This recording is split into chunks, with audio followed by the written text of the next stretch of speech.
नमस्कार दोस्तों, चलिए जानते हैं आज दिन भर की 20 बड़ी ब्रेकिंग न्यूज और महत्वपूर्ण खबर 5 मिनट में। देश के अलग अलग राज्यों से आ रही सरकारी योजनाओं और घोषणाओं का भी अपडेट जानेंगे, इसलिए वीडियो को पूरा जरूर देखिएगा क्योंकि बड़ी काम की खबर निकल कर आ रही है। पहली अपडेट की बात करें तो बिहार चुनाव अब 50,000 से ज्यादा कैश जब्त होगा। पटना में आदर्श आचार संहिता हो गई लागू। अब चुनाव लड़ने वाले उम्मीदवार 40 लाख से ज्यादा खर्च नहीं कर पाएंगे। 50,000 से ज्यादा नकद ले जाते हुए पकड़े गए और उचित दस्तावेज नहीं पाया गया तो कैश जब्त हो जाएगा।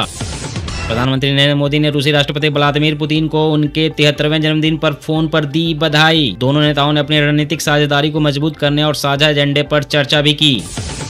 बिहार विधानसभा चुनाव की तैयारियों के मद्देनजर कल दिल्ली में कांग्रेस की केंद्रीय चुनाव समिति की बैठक होने जा रही है। बैठक में बिहार के प्रमुख नेताओं को बुलाया गया है, जहां सीटों के बंटवारे और उम्मीदवारों के चयन पर महत्वपूर्ण फैसला लिया जा सकता है।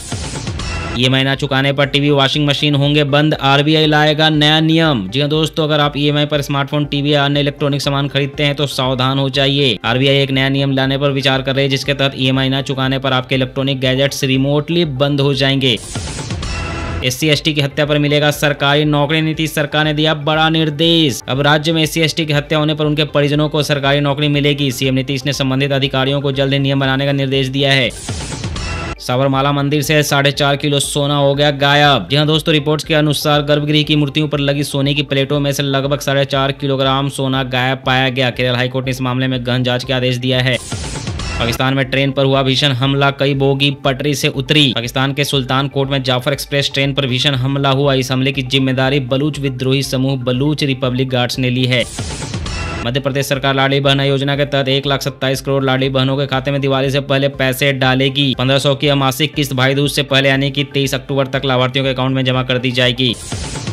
सोनम वांगचुक को लेकर सुप्रीम कोर्ट ने जारी किया नोटिस। सुप्रीम कोर्ट ने पर्यावरण कार्यकर्ता सोनम वांगचुक की गिरफ्तारी को लेकर केंद्र और लद्दाख प्रशासन को नोटिस जारी किया है। कपिल सिब्बल ने कोर्ट में दलील दी थी कि वांगचुक की गिरफ्तारी अवैध है और उन्हें तुरंत रिहा किया जाए। इस मामले में अगली सुनवाई मंगलवार को होगी।